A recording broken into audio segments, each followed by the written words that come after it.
Welcome back. Patuloy ang mga tributes para sa pumanaw na boxing legend na si Muhammad Ali. Ang third man sa ring ng Thrilla in Manila na si Carlos Padilla muling sinariwa ang kanyang enkwentro sa tinaguriang greatest boxer of all time. Narito ang report ni Bev Lorente. Bumabalik sa akin yung 1975 na at least yun na nga, naunang mamatay si Joe Frazier at matagal nagkasakit ito. At ngayon na binawian na ng buhay kagabi, parang ako na lang natitira rin sa ibabaw ng ring.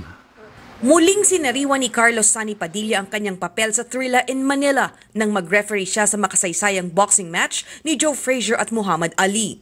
Paano nung walang mic eh? Kaya hindi naririnig. But you were hearing... Yeah, nagulat nga ako eh. Awang, tinsusuntok siya. Atubo, atri, Jack Benimbol. Hey, you ugly gorilla. That's what all you can give. Come on, hit me harder. Nagsasalita siya.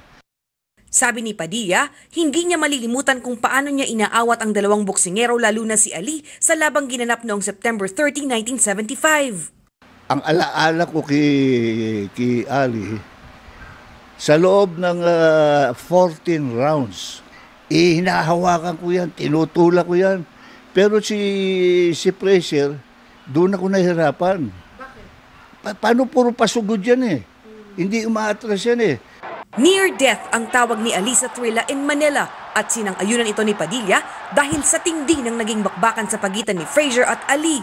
Matapos ang laban, sinabi ni Ali, kung itinuloy ang 15th last round, siya ang aayaw. Near to death. Bilib si Padilla sa karisma at pagiging makatao ni Ali, kaya dapat siyang maging huwara ng mga boksingero ng anumang henerasyon. Before the fight, marami nag-iimbita kay Ali. Yung mga society, mga babae. Makausap lang. Muhammad, ang gandang lalaki. Tsaka hindi mayabang. Mayabang lang siya doon sa kalaban. Ikinalungkot ni Padilla ang pagpanaw ni Ali sa edad na 74. Ngayong siya na lang ang natitirang karakter sa tinagurian noong Fight of the Century. Kahit 4 na dekada na ang nakalipas nang maganap ang Thrilla in Manila, nakaukit na sa kasaysayan ng Pilipinas ang pangalan at kadakilaan ni Muhammad Ali, isang taong iniidolo at inspirasyon ng maraming Pilipino.